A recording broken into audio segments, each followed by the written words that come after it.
Fala galera, beleza? Bom, na aula de hoje nós vamos ver um pouquinho de mais representações gráficas. Então a gente vai aprender a representar gráficos de conjunto de dados quantitativos, né? Depois nós vamos ver também gráficos de conjunto de dados qualitativos. Depois a gente vai ver outros gráficos aí, que a gente também pode dizer que é conjunto de dados emparelhados. Vamos lá?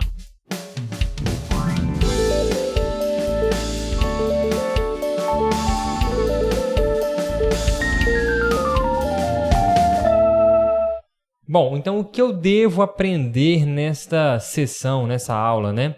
Então, a ideia é como representar graficamente, interpretar o conjunto de dados quantitativos. E aí a gente pode usar um diagrama de ramo e folha, diagrama de pontos para poder fazer isso. Depois, como representar graficamente e interpretar conjunto de dados qualitativos, só que aí agora usando gráficos de setores ou famosos gráficos aí de pizza, gráficos de coluna, dentre outros. E por fim, como representar graficamente e interpretar conjunto de dados emparelhados usando diagramas de dispersão e gráficos da série temporal. Então nós vamos ver esses três tópicos na aula de hoje. Bom, o primeiro aí é o diagrama de ramo e folha. Bom, o diagrama de ramo e folha ele serve para representar dados quantitativos. Bom, mas ele é muito fácil de você entender como construir. Então, aqui, cada número é separado em um ramo. Pode ser dezenas, tá? E aí, o dígito mais à direita do número formam as folhas. Como assim, professor? Ó, reparem, eu tenho esse número aqui, 155. Então, a dezena aqui, ó, o 15... ele vai ser o meu ramo, tá? Então, tá aqui, ó, o raminho. E o 5 vai ser a folha. Tá, mas como isso vai ficar no meu gráfico? E o que isso tem de vantagem, né?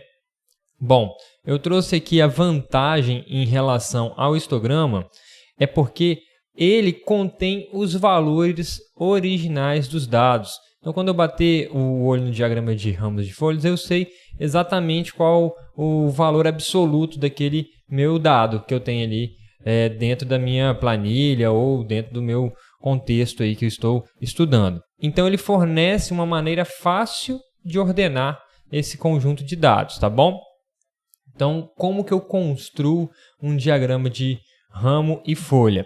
Vou colocar um exemplo aqui, ó. Conjunto de dados a seguir lista os números de mensagens de textos enviadas na semana passada por usuários de telefonia celular em um andar de um dormitório universitário.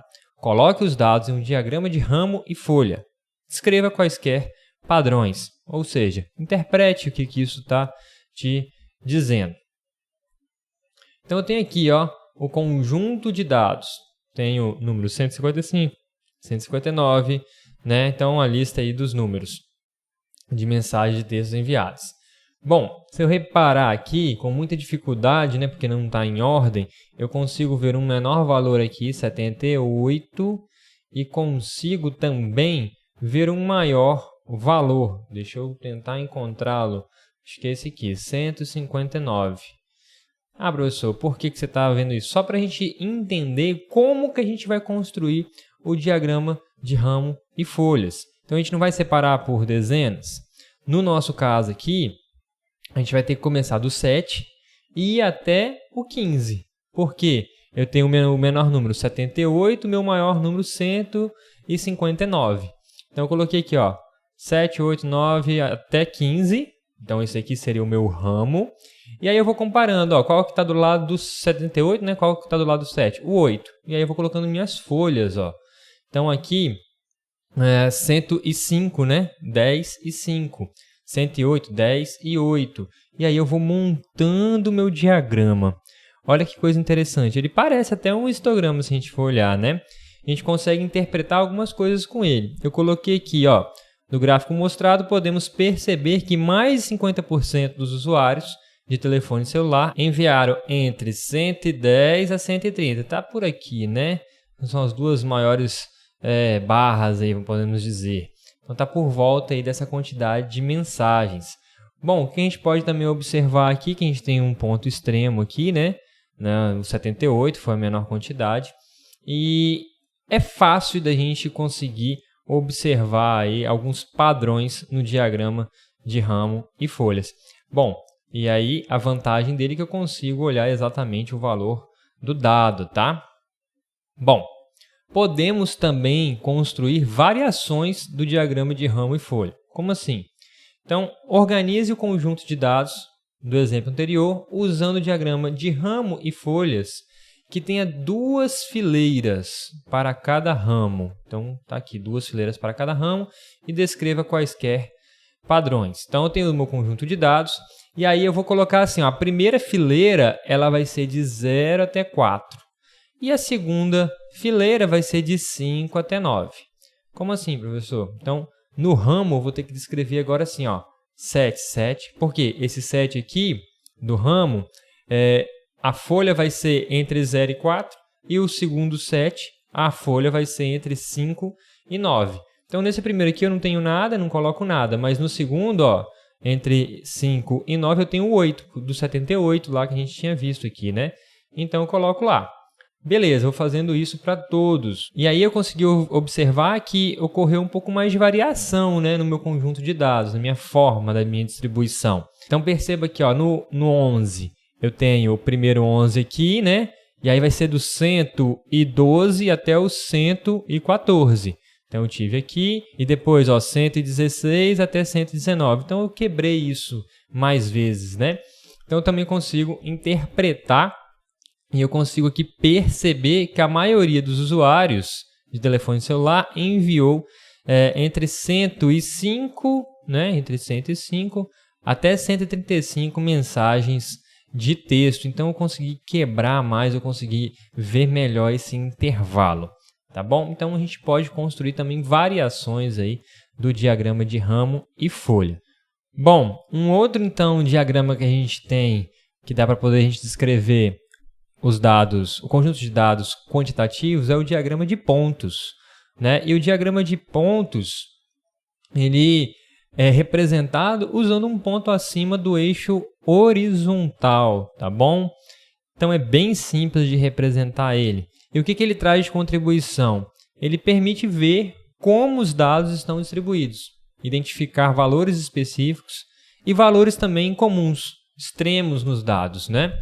Então, se a gente pegar o exemplo anterior, para construir o diagrama de pontos, a gente vai ficar com o seguinte conjunto de dados. Eu tenho aqui lá, né, dados de 78 a 159, e aí agora eu vou colocar na horizontal toda essa escala. Eu coloquei aqui, ó, 75 a 80, 80 a 85, andando de 5 em 5, né? E eu fui lá e marquei um pontinho, ó, o 78 está aqui, depois o 105, e aí eu fui marcando e fui colocando. Ó, perceba que o 126, ele tem 1, 2, 3, 4, 5. É o que mais repete, né?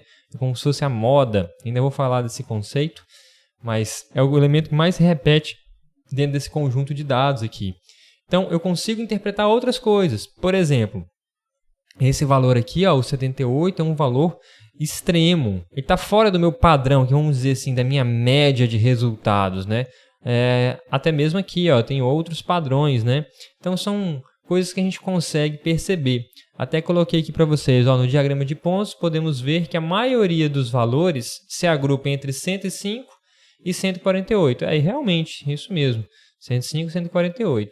E ocorre que temos o maior valor com 126, que apareceu mais vezes, e também temos valores em comum, aí, igual o 78. Tá bom? Então, o diagrama de pontos ele é bem fácil de representar e você também consegue perceber alguns padrões, tá bom? Então, galera, agora eu vou mostrar para vocês o gráfico de setores. Então, o gráfico de setores, ele é possível representar dados qualitativos, tá? Então, é um gráfico bem simples de construir e eu vou ensinar aqui para vocês. Ele tem basicamente 3 etapas.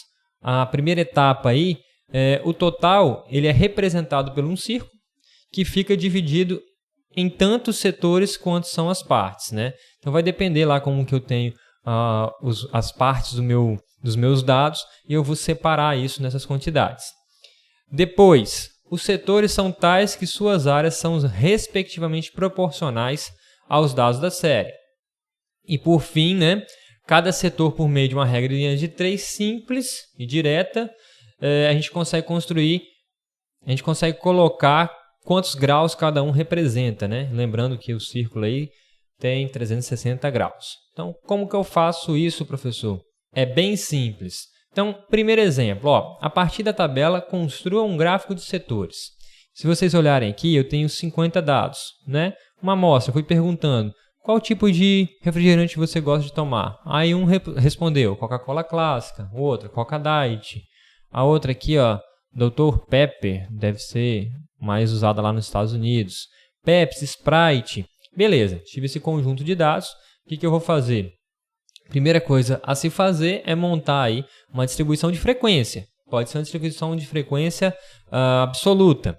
Então, quando eu faço isso, eu já consigo perceber aqui que a Coca-Cola clássica obteve 19 dos 50 conjuntos de dados aí, Coca Diet 8, Dr. Pepper 5, Pepsi 13, Sprite 5, e aí se somar tudo aqui dá 50. Beleza, já consigo ordenar isso, né? Eu consigo ver que ela é, e aí a gente pode puxar lá nas aulas passadas que ela pode ser classificada como ordinal. Por que pode ser classificada como conjunto de dados aí ordinal? Porque ela tem valores quantitativos e é possível ordenar, organizar eles, né? Beleza, isso aí só puxando um pouquinho das aulas passadas. Feito aí a frequência absoluta, eu consigo organizar, igual eu falei aqui para vocês, classificar, né? E aí eu consigo fazer o quê? Montar a frequência relativa. E geralmente, galera, a gente usa a frequência relativa percentual, tá? De uma classe. Como que eu faço isso?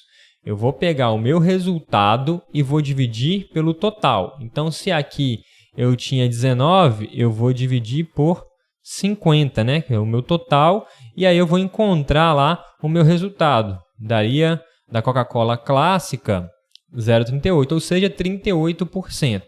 Então, se eu reparar aqui, eu já até montei, né, aqui para vocês o gráfico, mas como que eu vou demarcar essa região aqui, né? O quanto de grau que ele teve que andar para representar 38%? Aí eu faço por regrinha de 3, né? Posso fazer regrinha de 3, ou como eu já tenho o percentual aqui, que esse aqui não é 38%, basta multiplicar esse cara por 360. Então, quando eu multiplico 360, ele deu 136,8. Então, daqui até aqui, ele está dando 136,8 graus. Tá bom? Da mesma forma, o Sprite, ele representa 10%. 10% vezes 360. Então, vai dar 36 graus. Então, eu vou lá, pego aqui partindo do centro e marco mais ou menos 36 graus aqui. Tá bom? Então, é assim que a gente constrói um gráfico de setores ou gráfico de pizza. Eu vou fazendo isso aí tudo até fechar o meu 360 graus. Beleza? Bom, um outro gráfico que a gente deve representar através de dados qualitativos são os gráficos de coluna, né? Então aqui eu fiz o gráfico de coluna desse exemplo aí que eu estou falando para vocês do refrigerante. E aí eu coloquei no meu eixo vertical a frequência absoluta, mas poderia também ser a frequência relativa, tá? Relativa percentual, que é até mais usado, tá, gente? Beleza, coloquei aqui e aí joguei lá. Então ele colocou aqui, Coca-Cola clássica 19, Coca-Cola Diet 9 e assim foi, né? Bom, a priori não tem nenhum erro, né? Olhando assim, tá bem representado, consigo ver qual é o primeiro, segundo, até o último, o menos usado, né? Vamos dizer assim.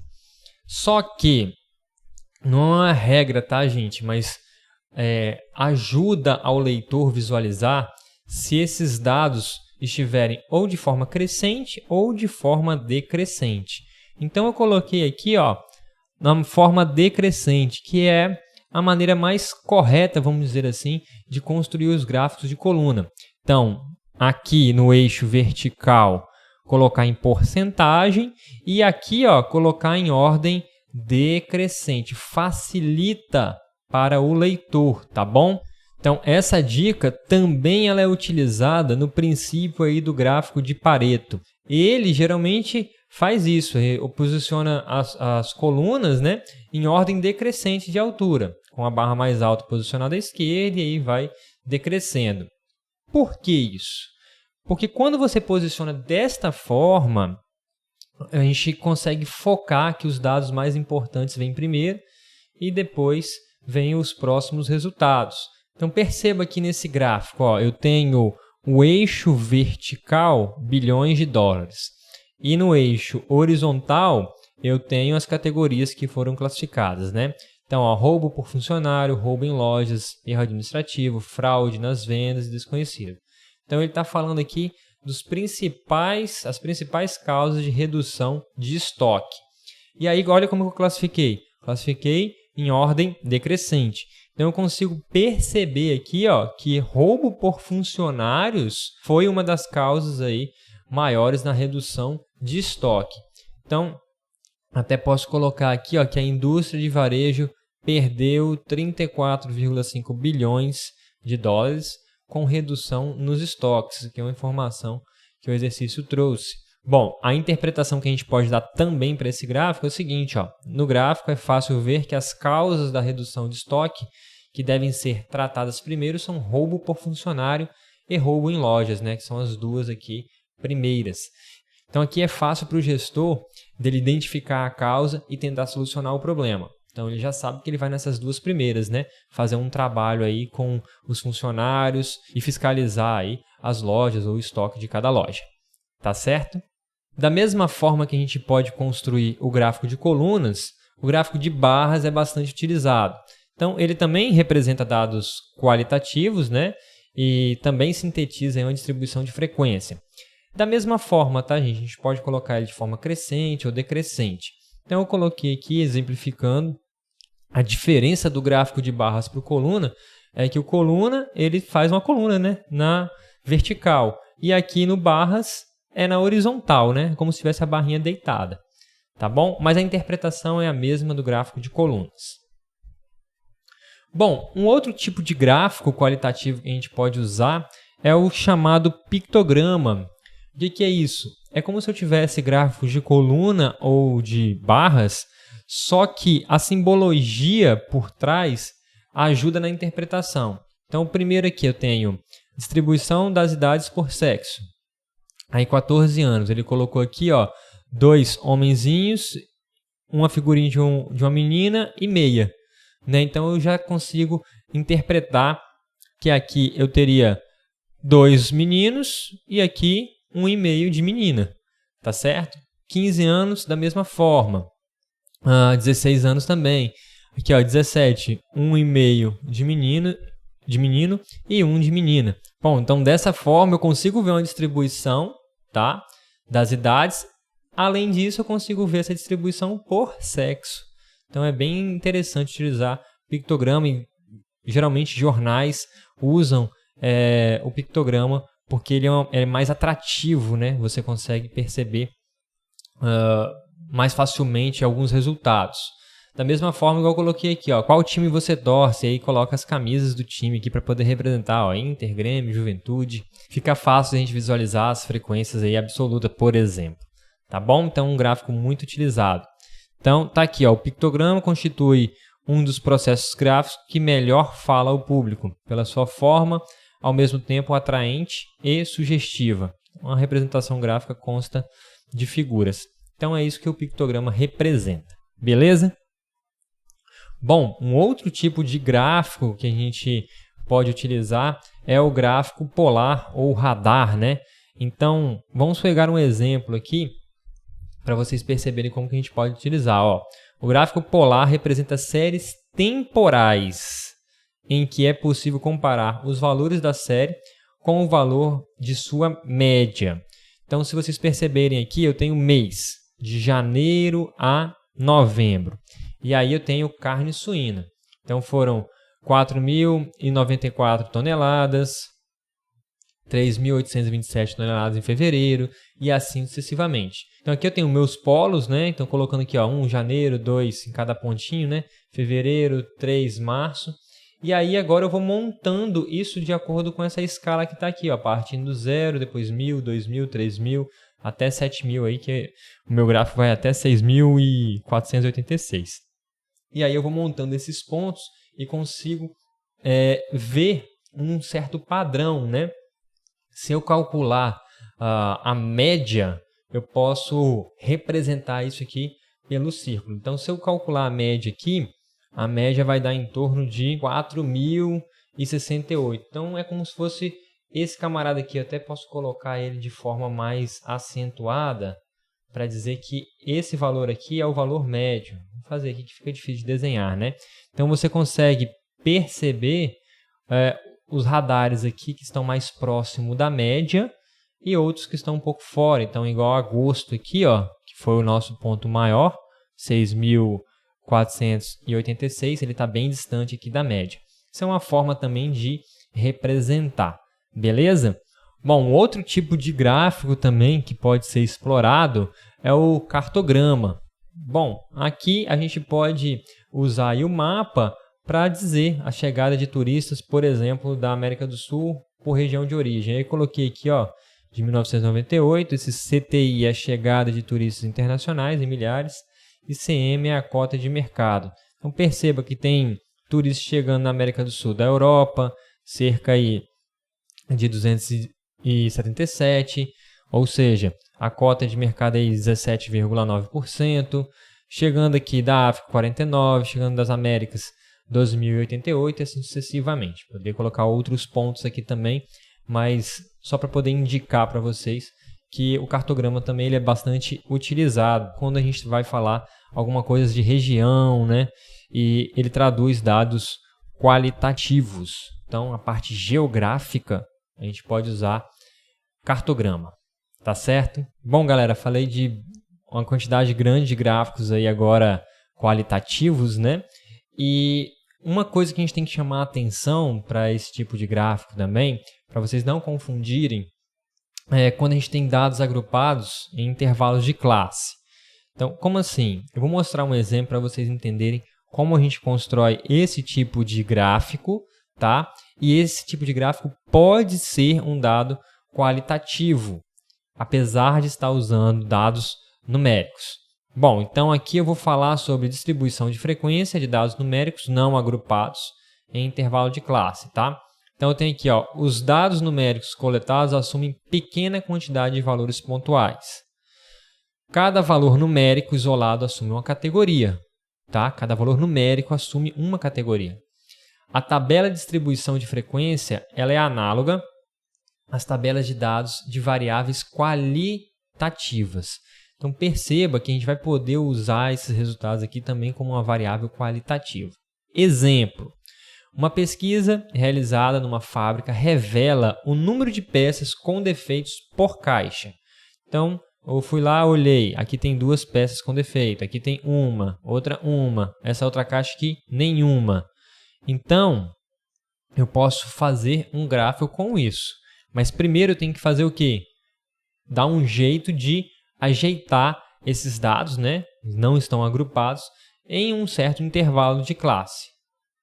Então, primeira pergunta, qual é o número de dados da pesquisa? Segunda, elabore uma tabela de distribuição de frequência referente aos dados coletados. Terceiro, quais são as categorias que constam na pesquisa? E qual o número de classes? Bom, a gente consegue responder isso baseado nessa tabela. Ó, qual o número de dados, né? A quantidade de dados que eu tenho são 30, se eu for contar aqui. Tenho 30 dados. Então, a minha tabela está aqui, ó. Então, eu tenho a classe 1, classe 2 e classe 3. O que significa classe 1? A classe 1, ela pode dizer assim, ó, peças com defeitos por caixa. Nenhuma peça. A classe 2, ela pode ter o quê? Uma peça. E a classe 3, ela pode ter o quê? 2 peças com defeito por caixa. Coloquei a frequência, percebi que, ó, que 14 não apresenta defeito, 11 apresenta apenas um defeito e 5 apresenta 2. Então, qual o número de classes aqui? São 3. E as categorias também aqui que constam são essas 3 aqui. Bom, feito isso, eu posso construir um gráfico. Por exemplo, construir esse gráfico aqui de rosca. Só para dizer e classificar que peças com defeitos por caixa, eu tinha 11 com um defeito. Tá bom? Da mesma forma, 2 aqui com 5 defeitos. Então, galera, para fechar, ó, quando você olha aqui esses dados, você pensa que eles são o quê? Numéricos. E aí, você já fala, ó, esse aqui é quantitativo porque é numérico. Mas perceba que esses números aqui, eles estão trazendo uma variável quali. Então, aqui nesse caso, esses dados não agrupados em intervalo de classe, nesse caso, eles estão trazendo os dados qualitativos. Então, esse exemplo eu quis mostrar para vocês porque pode confundir, beleza? Bom, galera, para a gente poder fechar a nossa aula, o último tipo de gráfico que eu vou mostrar para vocês é um gráfico de série temporal, que eu já até falei um pouquinho, né, quando eu falei gráfico de radar, mas aqui esse é bastante utilizado, porque ele também tem um outro nome, tá? São os gráficos de linha. Então, esse conjunto de dados, eles são dados quantitativos, cujos valores são obtidos em intervalos regulares durante um período de tempo e é chamado de série temporal. Por exemplo, número de assinantes de telefonia celular em milhões e o valor médio mensal da conta dos assinantes pelo serviço em dólares para os anos de 2002 a 2012. Construa um gráfico de série temporal para o número de assinantes de celular. Então, se vocês perceberem aqui, eu tenho ano de 2002, 2003, está andando de 1 em 1.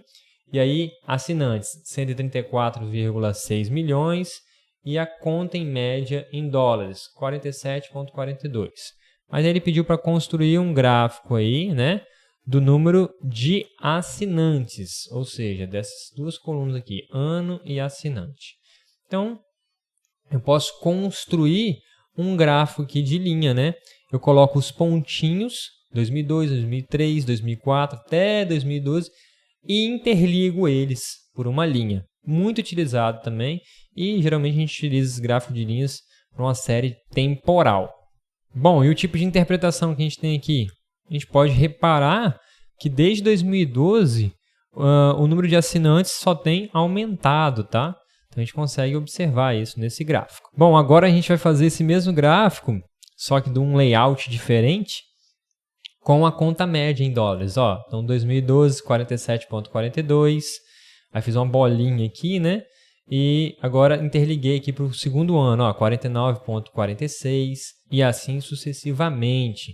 Então, ó, perceba que de 2003 a 2005 teve basicamente uma regularidade, né? Depois ele teve um pico aí em 2007, 2008 caiu, 2009 ele teve outro pico e depois ele caiu novamente nos próximos anos até 2012. Então, galera, todos os tipos de gráficos são bastante utilizados no dia a dia e no dia a dia de um administrador. Bom, ficamos por aqui. Até a próxima.